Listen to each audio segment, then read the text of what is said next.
تو ہمارا مقصد کیا تھا، کیا ہے؟ ہمارا مقصد ہے روایت کو صحیح سے بیان کرنا، جو عین روایت ہے اس میں کوئی تبدیلی کیے بغیر، کوئی ہیرا پھیری کیے بغیر اس کو صحیح سے بیان کرنا۔ اچھا، اب ہمارے ہاں 3-4 ایشوز ہیں جو ابھی میں نے اٹھائے، اس پہ تھوڑی سی نظر کی ہے، اور ابھی میں اس پہ مزید بھی جو ہے وہ تحقیقات جو ہے وہ مزید کروں گا۔ تو اب دیکھیے، ایک چیز سمجھنے کی ہے کہ مقتل ہیں، جیسے مقتل کی ہمارے ہاں کتابیں، تو ابھی یہ ہمارے پاس جو فہرست ہے، جو مقتل میں نے یہاں لگائے ہوئے ہیں، ان میں تقریباً 37 مقتل ہیں جو میرے پاس اس وقت یہاں موجود ہیں، جو میں یہاں لگائے ہوئے، اس کے علاوہ بھی ہیں لیکن جو یہاں لگائے ہوئے ہیں وہ 37 ہیں۔ تو اب ان مقاتل میں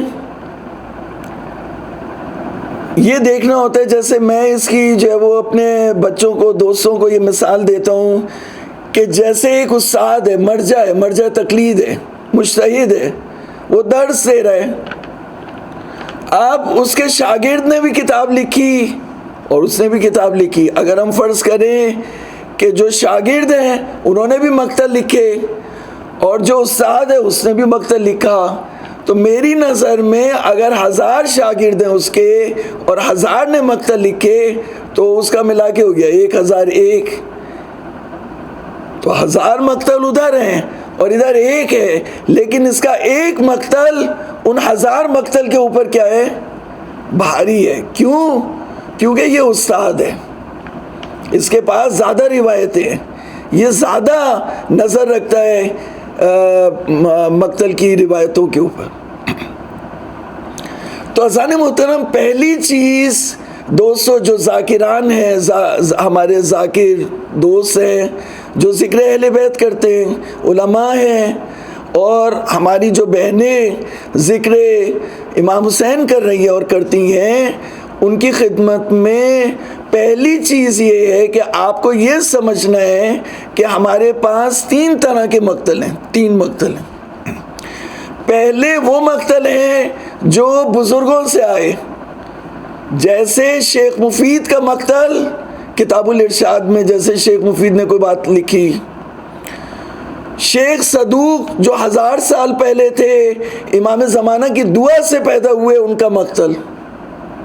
اچھا، خوش قسمتی کی بات یہ ہے کہ ان کے مقتل محفوظ رہے، کیونکہ وہاں پہ حوزہ تھا، علماء کا سلسلہ تھا، اور جو سلسلہ روایت کا تھا انہوں نے اس کو محفوظ رکھا، اور وہ محفوظ ہاتھوں سے ہوتا ہوا ہم تک پہنچ گیا۔ تو اب مثال کے طور پر فرض کر لیجئے کہ 100 سال پہلے ایک عالم پیدا ہوئے ہندوستان میں یا ایران میں، جیسے ایران میں 100 سال پہلے ایک عالم پیدا ہوئے جن کا نام ہے دربندی۔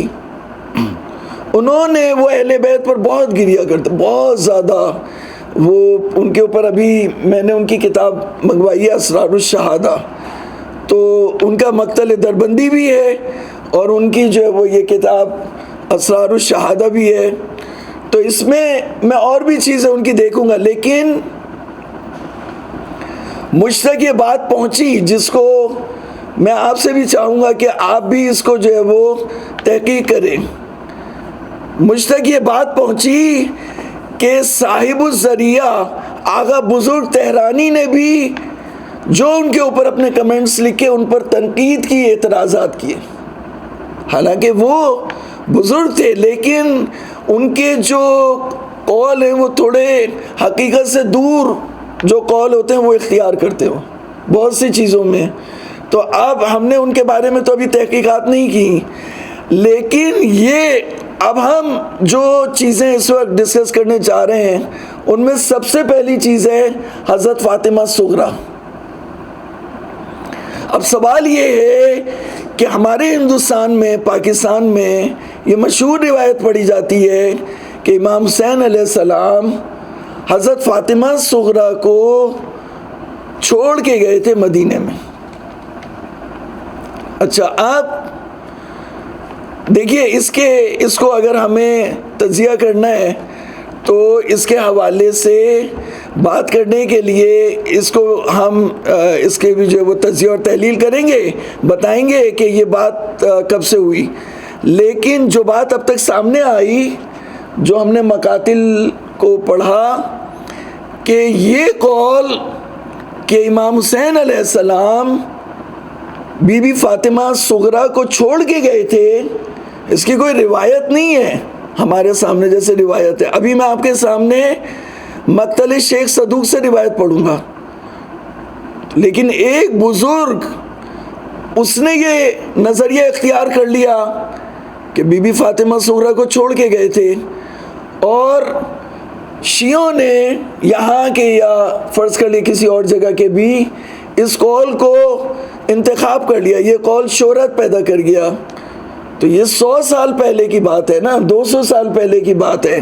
لیکن ہم بات کر رہے ہیں ابھی 1000 سال پہلے کی بات.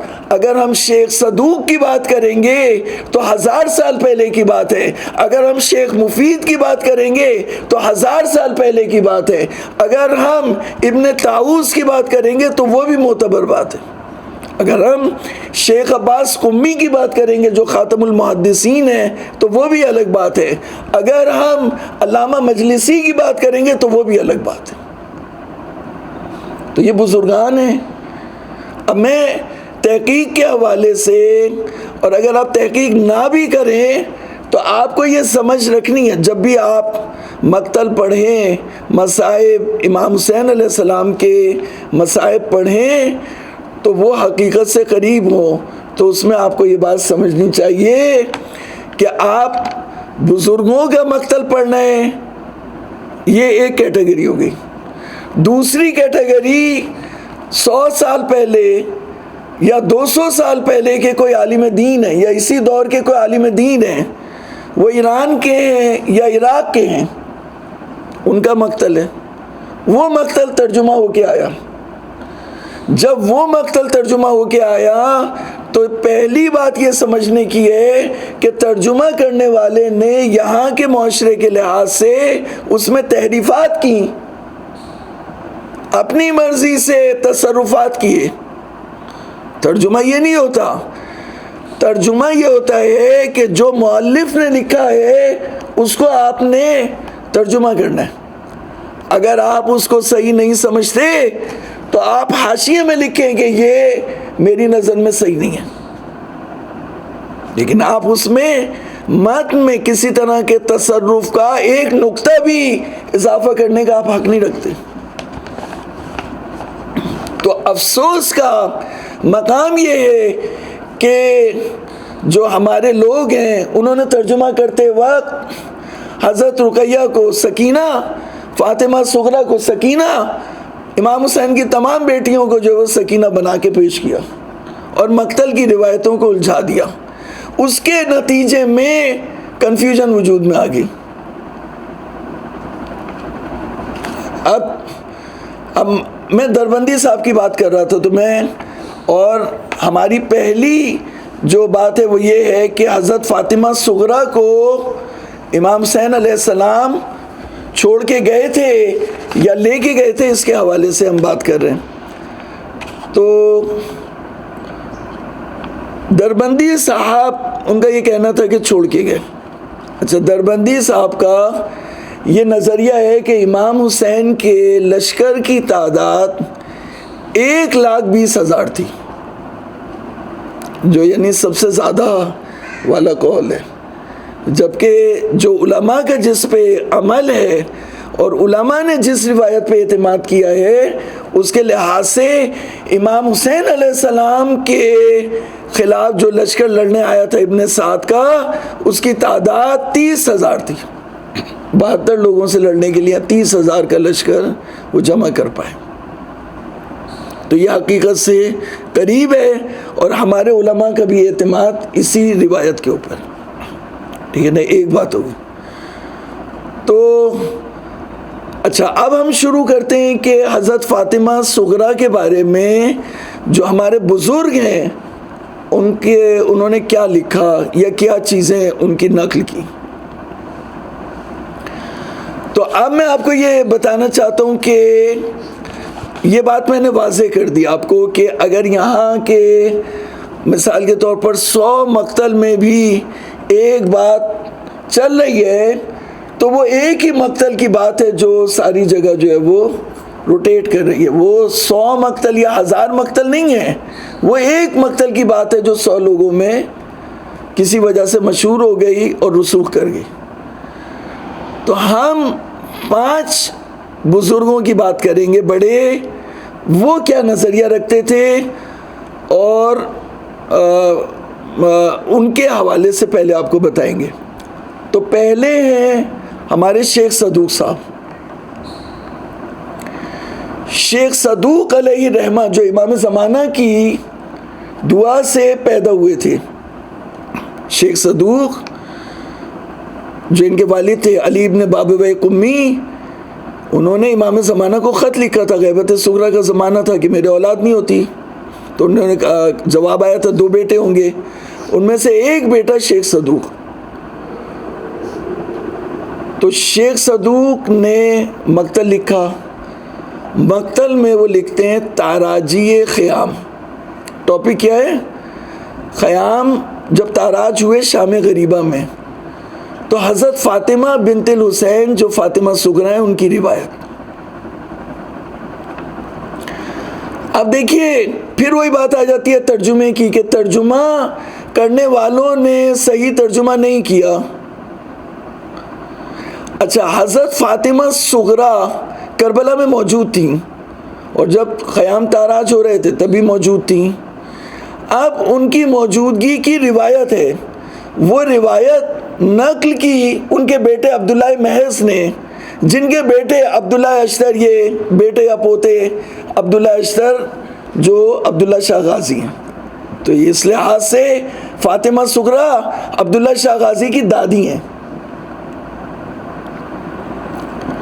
روایت کرتی ہیں. اچھا, یہ ان کی شادی ہوئی واقعہ کربلا کے بعد. واقعہ کربلا میں ابھی میں نہیں جا رہا, لیکن واقعہ کربلا کے بعد ان کی شادی ہوئی حسن مثنیٰ سے, جس سے جو بیٹا پیدا ہوا عبداللہ محض. وہ روایت کرتا ہے کہ میری والدہ فاطمہ صغریٰ یہ کہتی ہیں کہ میں خیمے کے دروازے پر کھڑی تھی. کہاں کھڑی تھی؟ خیمے کے دروازے پر کھڑی تھی. تو خیمہ جو تھا وہ ایک خیمہ نہیں تھا. خیمہ یعنی پورا ایک کمپلیکس تھا. جیسے بلڈنگ ہوتی ہے نا, بلڈنگ کا گیٹ ہوتا ہے, تو سمجھ لیں آپ ایک بلڈنگ کا گیٹ تھا. اب انہیں تمام خیموں میں نظر آ رہا تھا کہ سپاہی کس طرح سے بیویوں کو لوٹ رہے ہیں. سپاہی کس طرح سے بیویوں کو لوٹ رہے ہیں. کہا میں دیکھ رہی تھی.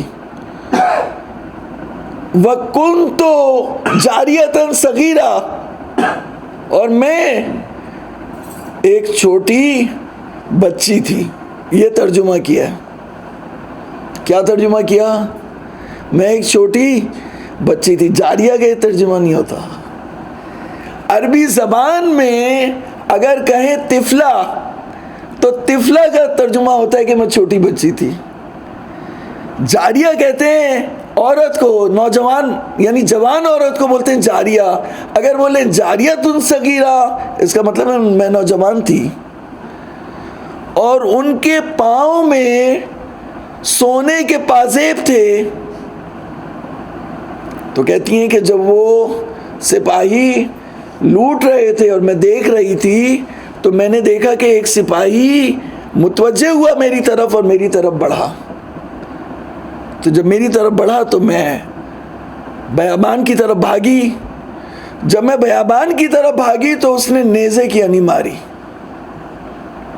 اب اس میں 2 روایتیں. ایک روایت یہ کہ مجھے غش آ گیا. جو روایت شیخ صدوق کے نے نقل کی, اس روایت میں یہ ہے کہ وہ شخص جب بڑھا بی بی کی طرف, تو بی بی ایک دم بےتابی کرنے لگی, رونے لگی, اور بی بی نے کہا اے شخص تو میرے قریب مت آنا, میں رسول اللہ کی بیٹی ہوں. تو اس نے کہا میں آپ کے پاؤں میں جو پازیب ہے وہ نکالنا چاہتا ہوں.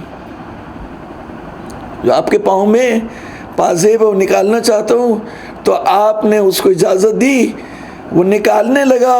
تو بیوی کہتی ہیں کہ جب وہ نکال رہا تھا تو نکالتا جاتا تھا اور روتا جاتا تھا. تو میں نے اس سے کہا کہ تو رو کیوں رہا ہے؟ تو کہا اس لیے رو کہ آپ اہل بیت رسول ہیں. تو کہا اگر تو جانتا ہے کہ ہم اہل بیت رسول ہیں تو پھر لوٹتا کیوں ہے؟ کہا اگر میں نہیں لوٹوں گا تو کوئی دوسرا لوٹ لے گا.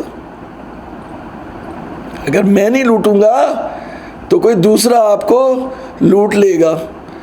تو اس کے بعد پھر بی بی واپس آئیں, حضرت زینب ان کو لے کر کے آئیں, اور پھر وہ بی بی زینب کے پاس آئیں, اور آتے کے ساتھ انہوں نے یہ کہا کہ پھوپھی اماں کیا آپ کے پاس کوئی چادر یا مکنا ہوگا؟ تو کہا بیٹی تم نہیں دیکھ رہی کہ تمہاری پھوپھی بھی اسی طرح ننگے سر ہے. تو یہ روایت نقل کی عبداللہ محض نے, جو فاطمہ صغریٰ کے بیٹے تھے, اور شیخ صدوق نے ان سے یہ روایت نقل کی. تاراجی خیام اس کے ذیل میں یہ روایت نقل کی. تو یہ روایت ہمارے پاس ایک روایت یہ موجود ہے, اور اس روایت کو دوسرے بزرگوں نے بھی کیا, شیخ مفید نے بھی کیا, اور دوسرے بزرگوں نے بھی اس کو نقل کیا.